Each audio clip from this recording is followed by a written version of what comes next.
High, আমি নুরি। আজকে বানাবো ট্যাংরা মাছের আর পুঁটি মাছের ঝাল ঝাল ভুনা। আর ঝাল ঝাল ভুনা কমেন্ট বক্সে অবশ্যই জানাবেন। তেল গরম করলাম, আর যেই মাছগুলো আমি হলুদ আর মরিচের গুঁড়া দিয়ে লবণ দিয়ে মেখে রাখছি, তারপরে এই তেলের ভিতরে ছেড়ে দিলাম। কমসে কম অনেক সময় লাগে এই মাছটারে ভাজবেন। কির জন্য ছোটো মাছ, কাটালা মাছ ভালো করে মশমশা করে ভাজা নিলে তারপর কাটারটা শক্ত হয়ে যায়, খাইতে খুব ভালো লাগে। তারপরে মাছটা দেখছেন কত সুন্দর ভাজা হয়ে গেছে। একসাথে আমি সব মাছগুলো ভাজাছি, দোনো সাইড দিয়ে অনেক সুন্দর করে ভাজাছি। তারপর ওই তেলের মধ্যে অল্প একটু পেঁয়াজ কুচি দিয়ে 1 চামচ পেঁয়াজ বাটা দিছি, আর 1 চামচ লাল মরিচ বাটা। লাল মরিচটা আমি তেলে ভাজে তারপর বাটছি। আর এই মরিচটা দিয়ে মাছ ভুনা করলে আপনার হিসাবের বাহিরে এত মজা হয়।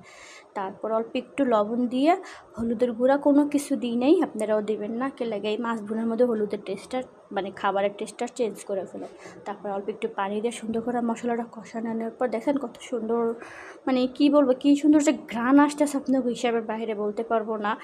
তারপর হয়েছে মাছটা ঢেলা দেবেন, 2-1 মিনিট সুন্দর করে মাছের সাথে মশলাটা মাখা যাবে, ভিতরে মাছের ভিতরে ঝালটা ঢুকে যাব।